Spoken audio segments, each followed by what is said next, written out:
Welcome to Night Shadows.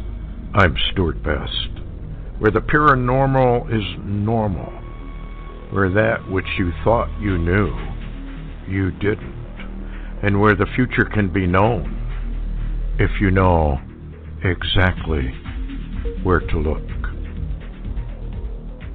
Well, good evening, everyone. I'm Stewart, and Larry is with us, and we're going to do an update. There's been a lot of news floating around about war and rumors of war, and so we're going to try and sort some of this out for everybody. Hi, Larry. How you doing tonight? Hello, Stewart. Well, where do we start with this? It's kind of, there's been an awful lot of rumor stuff floating around. I downloaded a few articles, and it's just one thing after another. Some are contradictory to others. What's your latest? Well, my latest is Debka has sent out a Debka file exclusive out of Israel that says a sophisticated Russian advanced spy ship has deployed off Syria and Lebanon, and they're very concerned about the capability of this ship and whatever's on this ship to cut the international cables. And they're very concerned about that. And at the same time, Debka file is also reporting that, with reports of a possible major U.S. attack on Syrian forces in Assad, that Hezbollah has begun a troop withdrawal, pulling back from a place called Zabadani, and retreating from the Syrian war. So apparently there's a lot of people that believe that this may be imminent, and we're just having to watch. But that's the two latest out of Debka file. Well, I guess my problem with some of this, and I'm not sure, I'm not sure how you interpret all this, because it seems like there's an awful lot of posturing going on, number one. And number two, why would they announce they're going to strike Damascus to get rid of Assad? Because obviously Assad wouldn't be there, if you get my drift. That's very true. I did listen to some of the military responses on Fox this evening because the report, Drudge Report carried headlines starting early this morning. CIA plans cyber strike on Russia, DEFCON warning upgrade, Moscow ready for war, et cetera, et cetera. And I listened to some of which it finally made Fox News about noon. And then I listened to some of the military retired people, and they were just astonished. They said, if you were going to do a cyber attack on the Kremlin, why would you warn them? Why would you let it out, leak it out, and why would you warn them? And they were also concerned about the Syrian conflict, saying, why are we telling everything that we're going to do in all of our plans? They were in consternation over the whole scenario. Even the Vice President, Biden, had gone on in a television interview stating that they were going to hit the Kremlin back because of attacks on, the Democratic Convention information and WikiLeaks, and they're blaming Russia, of course, for that. So let's move this back to Psalm 2 and the Psalm 2 wars. If you're telling your enemy exactly what you're going to do, then they're really not your enemy, are they? In other words, Psalm 2 says to kings and to rulers, without exception, according to what Psalm 2 indicates. You and I think there's some, how do we call them, wild cards in that deck. But let's assume that Psalm 2 includes everybody, and the kings and rulers are involved in this whole thing, and that the real goal of this is simply to bring the America down, because we cannot have a free America and have a new world order. Also, the elite have very often said something about useless eaters and cannon fodder, population reduction on the Georgia Guidestones, and many articles about eugenics and population reduction. So what I'm trying to do is figure out what all this rhetoric is really about. Now, a Chinese general, and you probably know who his name is, but I don't have it in front of me. It's called The Art of War. He wrote a book. And in The Art of War, he said that diversionary tactics were the chief thing. So let's assume that all of this rhetoric is a diversion and that something else is going on. We can assume both scenarios are possibilities, that this really is getting out of control, and that maybe this is just going to be a limited exchange, or maybe it slides into World War III. Now, we do have Albert Pike, and he said there were going to be 3 world wars, and it was going to start over there in the Israeli area, and Syria is right next door. Anyway, what's your take on those 2 possibilities? What's your feeling, your gut feel? Yeah, let me mention 2 things here. Number one, in the background, and I repeat that, in the background, we have literally seen or observed what I would call without public knowledge, particularly a partitioning of Syria. You've got the U.S. and Turkey that has took a portion of northern Syria, by the military, by an invasion. You've got Iran, which is really in control of a big chunk of Syria. You've got Assad and his people in a portion of Syria, and then you've got Israel along the Syrian northern border and the border with Jordan. And you've got ISIS, which has been moved around within Syria down towards the south, basically. And so that there appears in the background to be some kind of partitioning that's being applied that's really not being told people.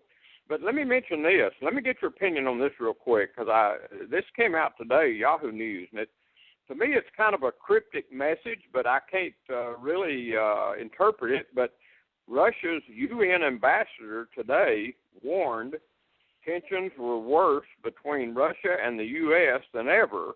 And then he made the remark, which kind of puzzles me a little. He said tensions were actually worse in 1973 when Egypt attacked Israel.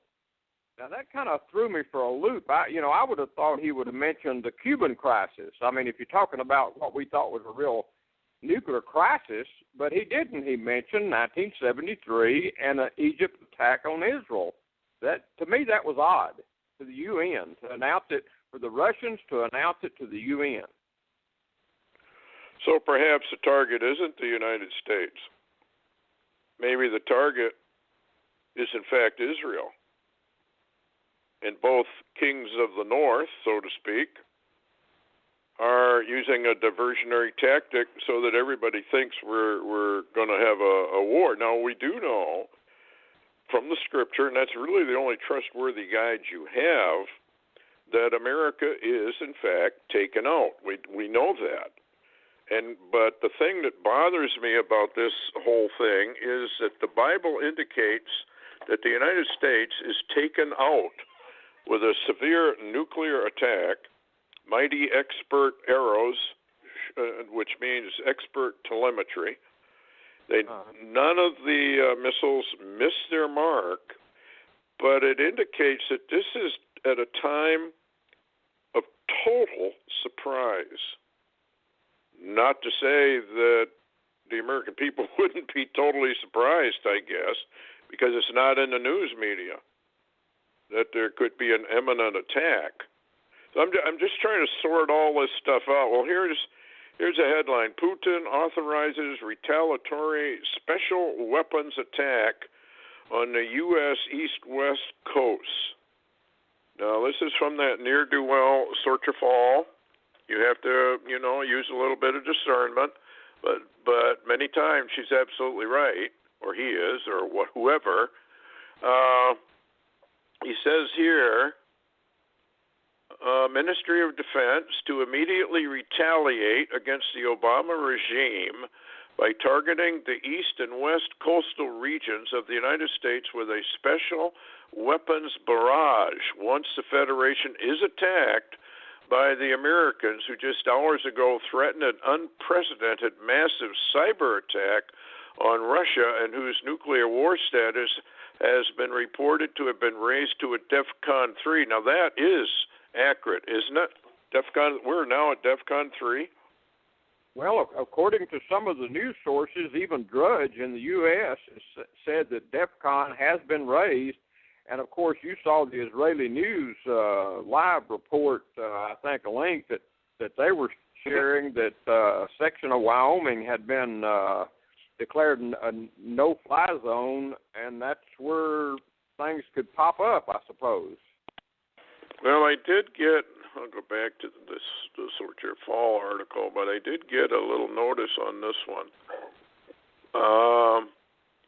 If I can find it, it's about that, this is concern closing of Montana airspace, two conflicting stories. The White House closed the airspace according to Malmstrom Air Force Base in Great Falls, Montana. Now, this is what somebody emailed. I talked to Malmstrom Air Force Base, public relations. They said the White House closed the airspace, not them, and that they have been fielding calls all day long. They say there is nothing there but a town. There is no space launch facilities and no test facilities. Then it says, this comes from Quail, I contacted a pilot. He stated there is a club of professional licensed people that launch their rockets there that are made by them once a month north of Dillon. These rockets are very powerful, go extremely high, hence the closure of the space for a while. Well, the White House certainly wouldn't close it over some rockets. No, that's why the timing really of all this? Well, go ahead. What's interesting, I don't know if you saw the report, but there is a report that Russia fired a nuclear-capable missile off of an island on its northwest coast, apparently last night. And, of course, we know that these launches and these type of things are, by their nature, warnings, actually. And then also, I don't know if you've seen it yet, but North Korea fired an intermediate ballistic missile today. And so, we've got so many irons in the fire, it's really hard to pick up which one is which. And, I'm like you, we're certainly in the season just before this 2016 election for a possible false flag, too. Yes, we are. And that's what makes me wonder what this is all about, because Obama now, according to the executive orders, even now with all the threats, can in fact declare martial law anytime he wants. So this would keep Trump out of office. Yeah. But then you get reports like this. Fuel tankers are going to the Middle East. War is very close. He says, I can count on one hand the number of times I've issued an emergency alert based upon breaking news. Or the following come to me from reliable source, and I have partial confirmations. War may be starting soon. And then we do have Diego Garcia. And then here's another article, October 14th. Russian officials warned there will be Hiroshimas and Nagasaki's everywhere.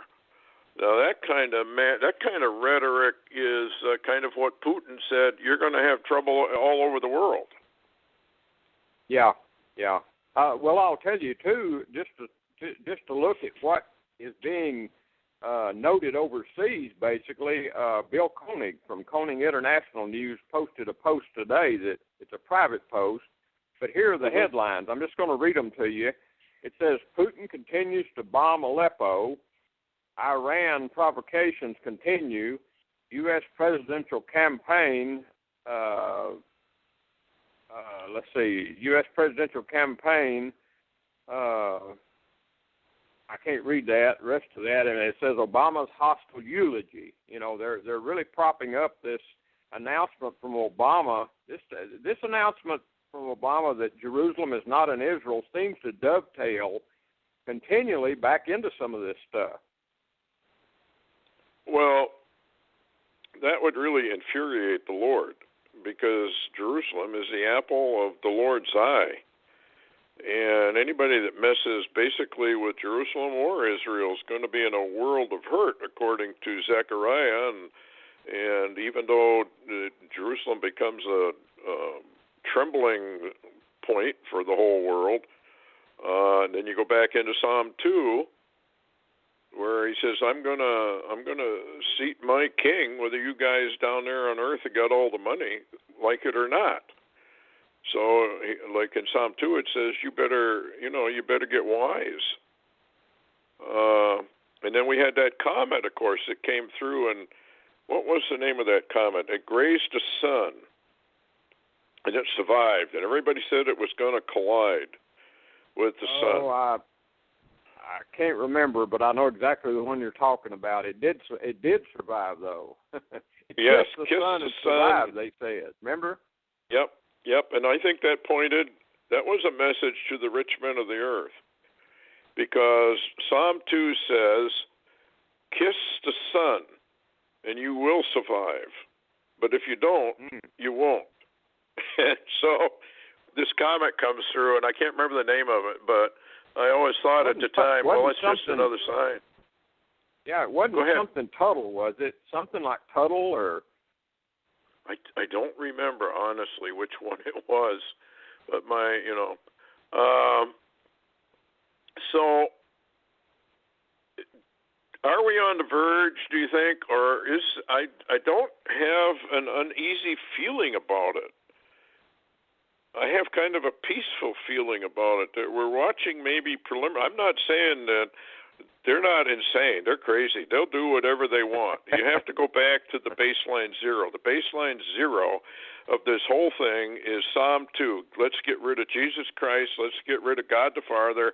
And let's get rid of the Holy Ghost. And we'll eliminate all of that concept from off the planet, and we'll institute our new Luciferian religion. We also know we are very close, and they're going to pull something somewhere. I'm just curious whether this is a diversion away from the economics and Deutsche Bank and the derivative mess that we're in, and other banks are in trouble as well. So we got a number of things that we really have to look at. And I guess, what can we tell people? Honestly, keep your eyes open. I think we're awful close. Well, you're exactly right. It's people, we're just telling people to be aware of the circumstances that are being reported. And, of course, you and I both agree that Jeremiah clearly says that the battles that are occurring really are the rich men. It's the rulers that are fighting. It's not us poor folks. It's the rulers that are fighting this thing out, including the American election. And, it's almost like you said on one of your posts recently, it's almost like a madhouse. I mean, literally. It is. And you're right. You're very right about the financial situation. There's a lot of problems beginning to really, really crop up with the financial picture. Well, it does. No, the other thing you got to remember, too, is logistics cost a ton of money. And if we can take the sources that email Steve and whatnot, and a lot of that stuff, it's going to happen tomorrow, never does happen. And it's always mañana. Well, sooner or later, mañana becomes today, and it does happen. So do we have any confirmation at all about this buildup in Diego Garcia or whatever they call that place, that island. None other than the reports, or which you could call rumors if you want to, but they're called eyewitness reports. But you can't, because there's really these areas where they build up like that. There's a blackout. I mean, most of those areas you don't hear. It's almost like that Incirlik Air Base in Turkey. It almost stays under a continual blackout. You don't really know what's going on there at all.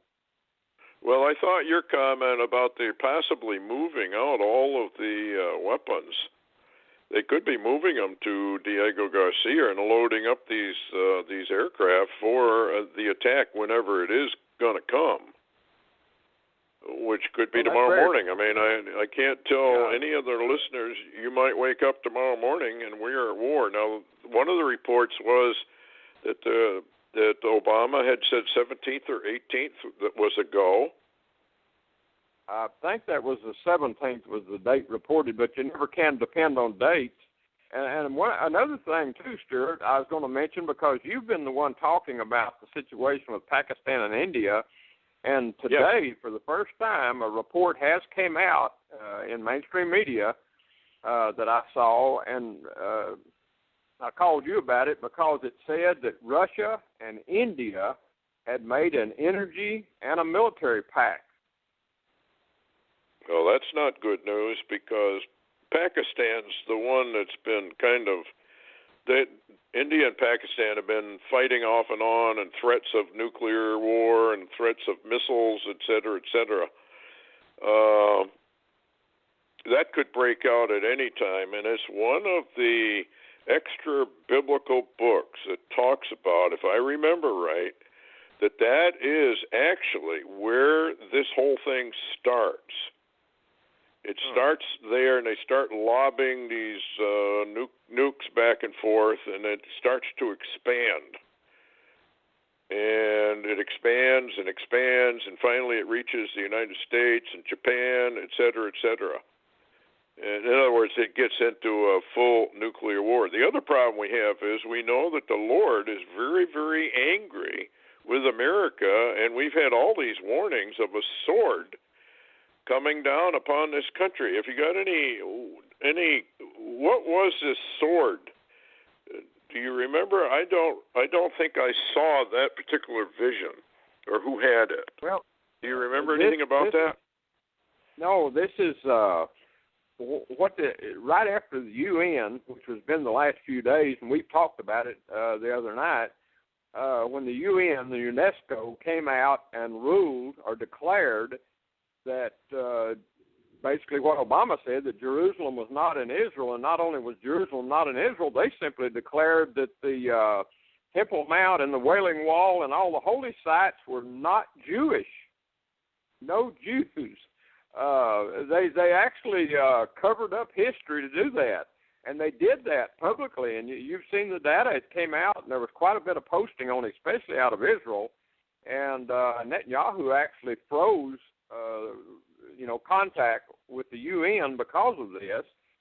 And when that happened, right after that is when a guy with the name of Mauro Murillo on Rick Wild's radio show said that he had been given a vision or something, and it was called A Sword is Coming to America, and he was wondering if the sword is maybe Putin. But, I don't know. We've also... we're also watching very closely New Madrid and the West Coast, and, you don't know what the sword might be. And if you remember, Augusto Perez, also had the vision. He was seeing that a sword stabbed into the middle of the U.S. Remember, blood ran out? Remember that? Yes, I do. Yeah, so we've got multiple reports of something similar. And symbolically what it means, I'm not sure. Here's another headline. More proof globalists preparing massive false flag to get world into World War III. Millions will die for the biggest lie as America sleepwalks towards destruction. That's kind of a good headline, because that's probably what this is all about. Why would you be painting your own military in the colors of your enemy Why would you be moving huge amounts of logistical situation if you're not? And why would the UK be authorizing their pilots to shoot down any Russian aircraft they happen to run into? So you've got all the rhetoric, but is this all just another false flag, but a real false flag? Just because it's a false flag doesn't mean it's not real. And the other thing that's interesting to me is Obama just came out with that executive order about EMP attacks. And That's I right. was just watching BP Earthwatch. Our the shields have gone down, second day in a row. Oh, man. They've gone down. And Ed Dames has just issued another thing. I don't know if you saw that. No, I haven't. I haven't seen that. No. Well, he's just bringing up the fact that, look, they're all getting ready. They know it's coming. And anyway, here's another article. I don't know if there's any truth to it. World War III, get ready for Russian invasion. Americans in Alaska have been told to prep for imminent attack. And I think that's probably garbage, but you never know. Kremlin calls Joe Biden's threat to cyber strike Russia unprecedented, pledges to protect itself from the aggressive and unpredictable United States. So, folks, I guess all we can say is, as Larry said, watch, keep your eyes wide open, because this thing can, by misstep, miscalculation, or glitch in the systems, go into a massive war. Well, you know, sure. Yeah, go ahead. Yeah, I was just going to mention that I did see a report that said that Putin had given local commanders authority to launch if Kremlin goes down. So could there be a cyber attack against the Kremlin and it's not down, but it looks down, and one of those pushes a button? You just don't know. Yeah. It's the timing that kind of bothers me, I guess. I've always viewed Isaiah 17 as the key, but we also have the Daniel prophecy of Iran going after everything. They go east, north, south, and west. That's in that he-goat ram prophecy, and that is a latter-day prophecy. So would Iran strike if we struck Damascus? What would be their response? Yeah, I would not be surprised at all. Iran thinks a little bit like North Korea. You don't know what they're going to do. Yeah, and I know they're warning about North Korea too. No, this is getting very convoluted. There's a lot of reports both ways. My guess is that we just got to keep our heads up. I don't know what else to tell people. You don't want to believe all the rhetoric that's out there, but there's no question we are very, very close to the end, right, Larry? Well, I think so. I think mainly people just need to be aware of the circumstances and just be watchful. We're not trying to cause fear, but people just need to be aware of the circumstances around them and around the world. Yeah, and go to alternative news.